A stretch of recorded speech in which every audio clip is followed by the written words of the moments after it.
Ludovic Amorou. On représente l'association Corsica Project, qui est une jeune association créée en janvier 2019. C'est une association qui est dédiée principalement à la protection du littoral insulaire.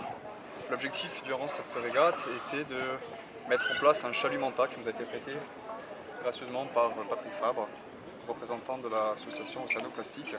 Donc on a créé une alliance normande et corse pour pouvoir justement réaliser ce type d'opération pendant toute la réalisation. Donc voilà ce qu'on a ramassé aujourd'hui.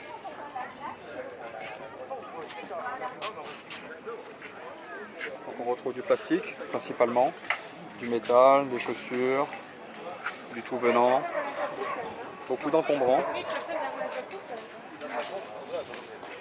du pneu, beaucoup de pneus. Donc ces pneus ont été ramassés en sous-marin, donc c'est grâce à un de nos partenaires qui se situe sur Santa Severa, un club de plongée, qui nous a aidé justement à récupérer les pneus en sous-marin. Nous avons également effectué quelques opérations à terre sur les plages pour récupérer principalement du macroplastique et réaliser des chalutages entre Bastia, Massinade, du Massinade du Saint-Florent pour récupérer du micro. Donc notre spécialiste Patrick Fabre qui participe avec nous et Julien Bergès de l'association Water Family nous ont donné un coup de main pour réaliser ces opérations et nous apporter leur savoir-faire. Patrick, tu pourrais peut-être expliquer. Donc oui, nous c'est l'association Océanoplastique, dont je suis président, une association qui lutte contre la pollution plastique littorale, sur le littoral insulaire principalement d'ailleurs. Et nous avons une mission qui est une mission de stopper les fuites sur le littoral, c'est-à-dire que on a différents types de pollution qui sont identifiables, des pollutions qu'on peut retrouver en mer, des pollutions qu'on peut retrouver en amont, qui sont traitées d'ailleurs par Water Family.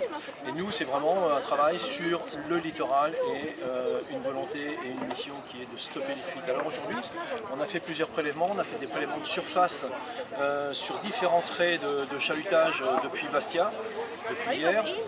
Nous avons fait des chalutages avec des systèmes de chalut à petite maille qui nous ont permis de détecter et de collecter des micro-plastiques.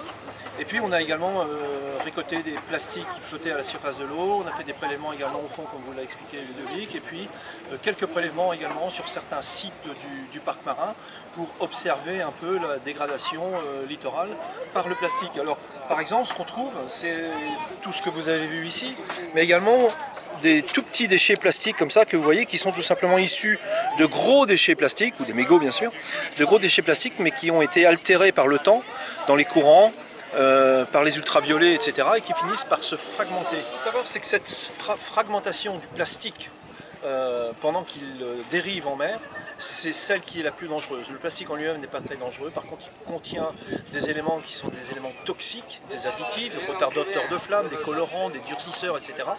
Et au fur et à mesure que les plastiques se dégradent, ces différents additifs vont se répandre dans la mer et c'est eux qui vont polluer toute la faune et la flore marine. Voilà. Donc c'est un travail qui est important de faire en amont avant que les plastiques arrivent en mer et surtout ne se dégradent dans la nature. Dans la vague. Sur l'antenne Corse, en fait, on s'est mis avec les deux autres associations, donc Corsica Project et Océanoplastique, de manière à boucler la boucle et en fait d'accompagner les pollutions de l'eau, de la montagne, donc du faucon jusqu'à la vague, donc à la mer. Aujourd'hui, on se rend compte que toutes ces pollutions qui arrivent en mer, qui soient soit sous l'eau, soit en surface, ont un véritable lien avec tout ce qui provient de la terre. Tous ces objets-là sont issus de la terre, ont été soit apportés par les fleuves, soit apportés par les humains en mer, mais il y a une grosse et grande partie qui provient de cette terre.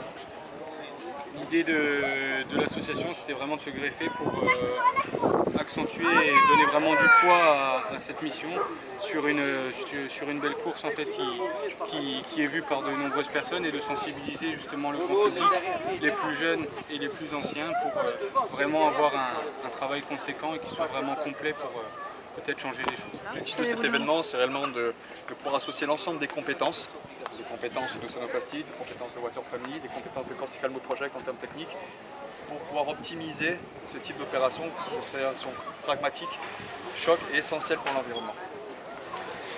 Si je peux me permettre de compléter par un message, surtout à ceux qui nous écoutez, à ceux qui vont s'intéresser à cette action auprès de la Corsica classique, eh bien, c'est que, comme vous avez pu le constater avec les déchets que vous avez visualisés ici, qu'on a collectés en mer et sur le littoral, eh bien, chacun de nous est responsable.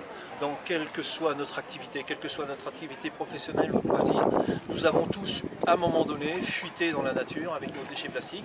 Eh bien, si on peut faire passer ce message avec nos 3 associations, c'est de dire, eh bien, écoutez nous, regardez les déchets que nous avons ramassés et surtout, ayez le bon geste au quotidien, c'est tout simplement de contrôler vos déchets et de faire en sorte qu'ils ne se retrouvent pas dans la nature, mais dans les poubelles, que les collectivités d'ailleurs mettent à votre disposition. Je crois que vous êtes bien placé pour le savoir. Mais merci beaucoup.